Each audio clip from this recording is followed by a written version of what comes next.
যে রাতে হয়েছিল মেজর লিগ সকারের সেরাদের উদযাপন, সেখানে ছিল না একটি নাম, এবং সেটি সবচেয়ে বড় নাম, লিওনেল মেসি।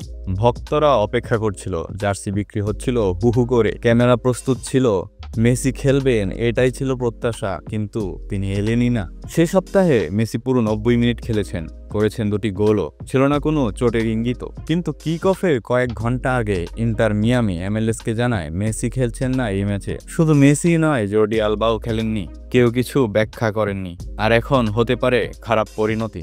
MLS কমিশনার ডন গাব্রারকে জিজ্ঞেস করা হয়েছিল মেসিকে কি নিষিদ্ধ করা হবে, তার উত্তরে ছিল নীরবতা।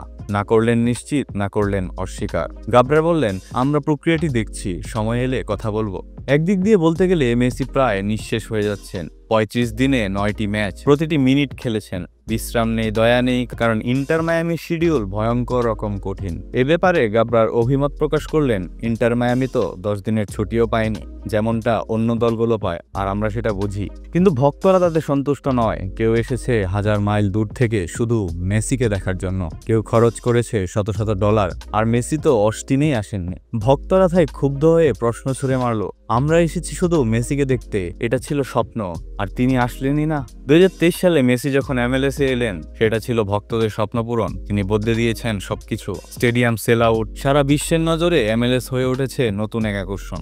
গাব্রার মেসির প্রতি তাই কৃতজ্ঞতা প্রকাশ করে বললেন, আজকে MLS যেখানে আছে তার পেছনে সবথেকে বড় কারণ লিওনেল মেসি। কিন্তু এখন প্রশ্ন একটাই, নিয়ম কি সবার জন্যই সমান, মেসির জন্য নাকি তিনি এত বড় যে শাস্তির ঊর্ধ্বে? আপনারা কি ভাবছেন মেসির অলস্টার ম্যাচে না খেলা এবং সম্ভাব্য সাসপেনশন নিয়ে? তাকে কি ব্যান করা উচিত নাকি ব্যাপারটা ছেড়ে দেওয়া উচিত? কমেন্ট বক্সে লিখে জানান আপনার মতামত।